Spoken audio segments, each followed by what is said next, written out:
নমস্কার বন্ধুরা, welcome back to my channel. আজকে এই ভিডিওতে আমি বৃষ্টি আর প্রীতমের একদম বলা যেতে পারে মুখোশটা ছিঁড়ে দেবো। আজকে ওদের একটি ভিডিও দেখলাম আমি কালকে। ভিডিওটা দেখে আমি জাস্ট অবাক হয়ে গেলাম যে 1 মাস বোধহয় হয়নি এখনো, এতটাই অসুস্থ ছিল। আর একের পর এক ভিডিও কিন্তু ডিলিট হয়ে যাচ্ছে যে মানে মরতে যাচ্ছিল, ঠিক আছে, আর বাঁচবে না। তার বাড়িতে আজকে মানে রসিয়ে কষিয়ে রান্না বান্না হচ্ছে, এবং শুধু তাই নয়, সে যে হাতে কিছু তুলতে পারছিল না সে নাড়ু পাকাচ্ছে। এটা আপনারা ভাবতে পারেন? ইয়েস, ভাবতে হবে। এবার আমাদের এবার ভাবতে হবে। তো চলুন বন্ধুরা, শুরু করি আজকের ভিডিও। আজকের ভিডিওতে আমার টপিক হচ্ছে আমাদের বৃষ্টি এবং প্রীতম, যারা সম্পর্কে নাকি দেওর বৌদি, ঠিক আছে, যেটা আমরা জানি না। আমাদের সামনে যেটুকু ওই কমেন্টসে কেউ বলেছে সেটাতে আমরা তো মানছি, কিন্তু যে জিনিসটা ওরা আমাদেরকে বলেছে যে ওরা নাকি এই বৃষ্টির নাকি ভীষণ অসুস্থ, চোখ ফেটে রক্ত, তারপরে হচ্ছে আর কি কি থেকে রক্ত, হ্যাঁ মুখ দিয়ে রক্ত, এই ওই সেই প্রচুর প্রচুর কথা বলেছে। ডান দিকটা অবশ হয়ে যাচ্ছে, বাঁ দিকটা এটা হচ্ছে, মাথার চুল ন্যাড়া করে দিতে হয়েছে। আজকে আমরা 1 মাসও বোধহয় সেভাবে হয়নি, দুর্গাপুরে আসার পর থেকে আমরা দেখছি যে ক্রমশ সে এতটা তাড়াতাড়ি সুস্থ হয়ে উঠছে, খুব অবাক লাগছে। আমার কমেন্টস বক্সে আগের দিন একজন কমেন্টস করেছেন, খুব ভালো কমেন্টস করেছেন উনি। সত্যি ওর হাজব্যান্ড মানে বৃষ্টির যে ডক্টর, সেই ডাক্তার কিন্তু ম্যাজিশিয়ান বটে, তাই না? মানে ম্যাজিশিয়ান না হলে, এতটা ম্যাজিক না করলে এত তাড়াতাড়ি বোধহয় সুস্থ হতে পারতো না। এ এমন সুস্থ হয়েছে যেন ঘোড়া দৌড়চ্ছে পুরো একদম। মানে বাড়িতে ধরুন এরকম অসুস্থ কোনো বাড়িতে বা কেউ যদি থাকে, তার বাড়িতে রান্না বান্না খুবই সীমিত হয়। এত তার মানে একদম সমস্ত কিছু করে টোরে তারপরে রান্নাবান্না করার কোনো মানে ইয়ে থাকে না। কিন্তু দেখুন, আগের দিন দেখলাম খিচুড়ি তো হয়েইছে, তার সাথে হয়েছে নারকেল নাড়ু। এই নারকেলের যে কুড়াগুলো বোধহয়, এগুলো শিলিগুড়ি বা ওইদিকে বোধহয় এটাকে কিনতে পাওয়া যায়, হ্যাঁ, মানে ঝুড়ো যে নারকেলগুলো। তো সেইটা বৃষ্টি অত অসুস্থ থাকা সত্ত্বেও কিন্তু সেই ঝুড়ো নারকেলগুলো তখন কেনা হয়েছিল, নাড়ু করা হয়নি, আলাদা ব্যাপার। এবং নাড়ু হয়েছিল একবার যখন বৃষ্টির মা ওখানে গেছিল। মানে ভাবুন কতটা অসুস্থ ছিল। মানে যে এক সময় চোখে দেখতে পাচ্ছিল না, চোখের দৃষ্টি চলে গেছিল, চোখ অন্ধ হয়ে গেছিল, যে এক সময় মানে বাঁচার কোনো আশা ছিল না, ভিডিওগুলো থেকে যাবে আমার স্মৃতি হিসেবে, ভিডিওগুলো থেকে যাবে, তার বাড়িতে এত কিছু ব্যবস্থা। মানুষজন, ভিউয়ার্সরা বোকা নয়, সবাই সব কিছু বুঝতে পারছে। আজকে ওরা দেওর বৌদি মিলে মানুষের ওপর যে একটা চোখে যে একটা কি বলবো সিম্প্যাথির একটা আস্তরণ ফেলে দিয়েছে, যার জন্য জেরে ওর চ্যানেলটা আজকে 2 লাখ করতে পেরেছে। না হলে ওদের কি ক্রিয়েটিভিটি ছিল, আজকে ওদের যে ক্রিয়েটিভিটিটা ছিল সেটা আরও 1000টা ব্লগারের থাকে, তারা উঠতে পারছে না। কিন্তু ওরা, হ্যাঁ ক্রিয়েটিভিটি তো অবশ্যই ছিল, কারণ যেভাবে থাম্বনেলগুলি বানাতো ওই প্রীতম, যেভাবে থাম্বনেলগুলো বানাতো একদম পুরো মরে গেছে, একদম ইয়ে হয়ে গেছে, মানে দেখে তো তাই মানে লাগে না। তো স্বভাবত এইরকম ধরনের থাম্বনেল দেখলে মানুষজন তো সেখানে গিয়ে ক্লিক করবেই, তাই না? এবং ভিডিও দেখবেই। ব্রেন ক্যান্সার, সত্যিকারের যার ব্রেন ক্যান্সার থাকে তাদের বাড়িতে এবং তার বাড়ির লোকের যে কি অবস্থা হয় সেটা এরা জীবনে কল্পনা করতে পারবে না।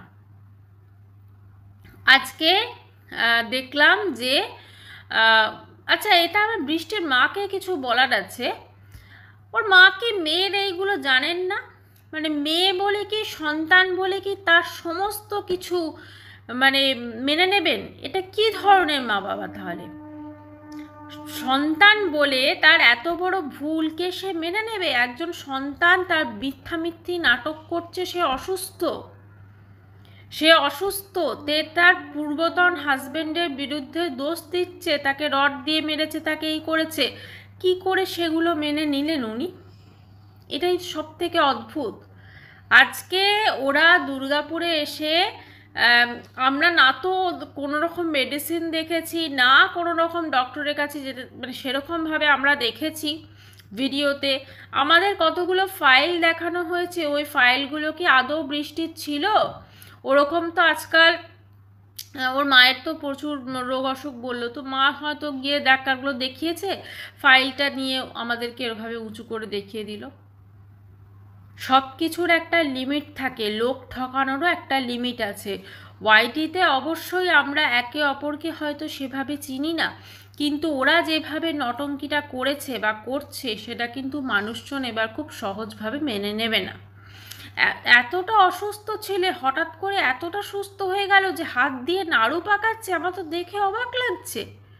আবার কি নাড়ু পাকানোর জন্য, মানে ভাবুন প্যারালাইজড হয়ে যাচ্ছিল, কিন্তু নাড়ু পাকানোর জন্য একটা হাতেই নাড়ুটা পাকিয়ে নিচ্ছে। আপনি ভাবতে পারছেন তার মানে কতটা হাতে স্ট্রেংথ আছে, তাই না?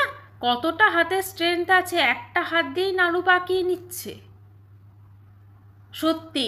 এবং প্রতিটা রান্নাতে হাজবেন্ডের পাশে দাঁড়িয়ে হাজবেন্ডকে ইনস্ট্রাকশন দিচ্ছে, তুমি এইভাবে করো সেইভাবে করো। শরীর তাহলে কোথা থেকে অসুস্থ? আমার তো মনে হয় ওর অ্যাকচুয়ালি এরকমই হাজবেন্ড প্রয়োজন ছিল, যে সব সময় ওর চাকরগিরি করবে। সবাই বলছে না, একদম ঠিক কথা বলছে। ওর মানে ও যা বলবে ওর মতো করে সমস্ত কিছু করবে, কখনো রান্না করবে, ফুল গাছ লাগাবে, কখনো এই করবে, কখনো সেই করবে। আর ও কি করবে? শুধু ইনস্ট্রাকশন দিয়ে যাবে। শ্বশুরবাড়িতে সেগুলো করতে হতো, তাও তো শ্বশুরবাড়িতে রান্নার লোক ছিল। এখন বোঝা যায়, না হলে দেখুন নর্মালি কি হয়, মানে একার সংসারে হাজব্যান্ড ওয়াইফ বাচ্চা, এই সংসারে কিন্তু রান্নার লোক খুব কমই থাকে। যারা হাউস ওয়াইফ হয় তার তো ভীষণই কম থাকে। মানে ওয়াইফ যে সে তো নিজেই রান্না করে দেয়, কিন্তু এর বাড়িতে রান্নার লোক ছিল, তাই না? কেন ছিল? তার মানে লেজি, এটার জন্যই ছিল। তো একটা কথাই বলবো, যে এই ধরনের মানুষকে যে বোকা বানানো হচ্ছে, সেটা কতদিন বানানো হবে বোকাটা? কতদিন আর বোকা বানানো হবে? বোকা অলরেডি তোমরা বানিয়ে দিয়েছো, এখন তোমরা নর্মাল ব্লগ দিচ্ছ, কোনো সেটা ইয়ে নেই, কিন্তু তুমি যে মিথ্যে কথাগুলো বলেছো, বোকা তো এরা অলরেডি মানুষকে বানিয়ে দিয়েছে, কিন্তু যে মিথ্যে কথাগুলো বলেছিল সেগুলোকে তো মেনে নেওয়া যায় না। সেগুলোর থেকে অনেক ভিডিওস আজও আছে, তাহলে সেই সব ভিডিওসগুলো ডিলিট করতে হবে আগে। সেই সব ভিডিওগুলো ডিলিট করতে হবে। 2 লাখ হয়তো সাবস্ক্রিপশন হয়েছে, কিন্তু কটা মানুষ ওর ভিডিও দেখতে এখন যাচ্ছে? সবাই বুঝে গেছে যে এগুলো সমস্ত চলছে নটঙ্কি। নটঙ্কি ছাড়া এগুলো আর কিছু নয়, নটঙ্কি ছাড়া এগুলো আর কিছু চলছে না। কাজেই এই নটঙ্কি মানুষজন আর বেশি দিন দেখবে না। আগে তোমরা ভুলভাল মানুষকে বলে এসেছো তোমার চোখে রক্ত, চোখ দিয়ে রক্ত বেরোচ্ছে, এই করছে সেই করছে, এখন এসে একদম প্রপার সুস্থ হয়ে গেছে। এতটাই সুস্থ হয়ে গেছে যে ডাক্তার না ম্যাজিশিয়ান মনে হচ্ছে সত্যি। নাড়ু পাকাচ্ছে এক হাত দিয়ে, তাই না? এক হাত দিয়ে নাড়ু পাকাচ্ছে। আগের দিন তো যে ব্লগটা ছিল পুরো ফুড ব্লগ হয়েছে, খাওয়া দাওয়া সমস্ত কিছু, কারণ অন্য কিছু তো এখন ওরা ইয়ে করতে পারবে না। অন্য যা কিছু দেখাতে যাবে সেটা তো মানুষজন এখন বলবে। এখন দেখুন কোনো রকম চিকিৎসা নেই, কোনো রকম কিছু নেই, এখন খালি হচ্ছে নতুন সংসার ঘুচোনো। নতুন সংসারও কি প্রীতমিত রান্নাবান্না সব কিছু করছে, নতুন সংসার ঘুচোনো, আর কিছু বললেই সে অসুস্থ। অথচ নাড়ু পাকাতে কীরকমভাবে চলে এলো। হ্যাঁ, মানুষজনকে বোকা পেয়েছে, পুরো মানুষজনকে বোকা বানিয়ে তারপরে এরকমভাবে 2 লাখ করেছে। কতদিন দেখবো এই 2 লাখ যে তোমার সাবস্ক্রিপশন হয়েছে কটা ভিউজ আসে? যত দিন যাবে এদের ভিউজটা তত কমতে থাকবে, তখন আবার বোধহয় অসুস্থ হয়ে যাবে। আর মাঝে মাঝে একটুখানি মানুষজনকে ইয়ে করে দেওয়ার জন্য ওর শরীরটা অসুস্থ লাগছে, ওর শরীরটা অসুস্থ লাগছে, ওই জন্য শুয়ে আছে, ওর শরীরটা অসুস্থ লাগছে। মানে চোখ ফেটে রক্ত বেরোলো তবু তাকে হসপিটালে যেতে হলো না। চোখ ফেটে রক্ত বেরোলো তবু তাকে হসপিটালে যেতে হলো না, এমনই অসুস্থ, মাথা ন্যাড়া করে দেওয়া হলো। এখন চুল বেরোচ্ছে, আচ্ছা এখন সমস্যা হচ্ছে না, মানে ধরো মাথা চুলগুলো তো উঠে যাওয়ার কথা ছিল না, তো এখন তো দেখছি মাথা ভর্তি চুল, এখন চুল উঠছে না, মানে 1 মাসের মধ্যেই তোমার ম্যাজিক হয়ে গেছে? বাবা, আমাদের তো সব হেয়ার ফল, তো মানে হেয়ার ফল এখন এত হচ্ছে, তাহলে কি করে হেয়ার ফলটা কন্ট্রোল হলো একটু যদি বলো, কারণ তাহলে হয়তো অনেক মানুষের উপকার হবে। এই ধরনের যারা থাকবে না, এরকম ধরনের মানুষকে মানে বোকা বানাবে, বোকা বানিয়ে ভিডিওস করবে, এবং পরে যখন বুঝতে পারা যাবে সোজাসুজি এদের চ্যানেলগুলোকে আনসাব করা উচিত। কারণ এদের জন্য ক্ষতিগ্রস্ত হচ্ছে অনেক সুন্দর সুন্দর ব্লগার, যারা রিয়েল লাইফের ব্লগিং করেন, যাদের মধ্যে অনেক সুন্দর সুন্দর কন্টেন্ট থাকে, অনেক খেটে খুঁটে তারা ব্লগিং করেন, মানুষকে ভয় দেখিয়ে নয় যে আমার কিছু হয়ে যাবে, আমি মরে যাব বা এই করে যাব। এরা ইমোশনালি ভিউয়ার্সদের সঙ্গে খেলেছে, এদের ভিউজ যত দিন যাবে তত কমবে। যাই হোক বন্ধুরা, যেরকম যেরকম দেখবো সেরকম সেরকম ভিডিও আসবে। আজকের ভিডিওটা এখানেই শেষ করছি। চ্যানেলটি ভালো লাগলে অবশ্যই করে সাবস্ক্রিপশন করার অনুরোধ রইল। বাই, সবাই খুব ভালো থাকবেন।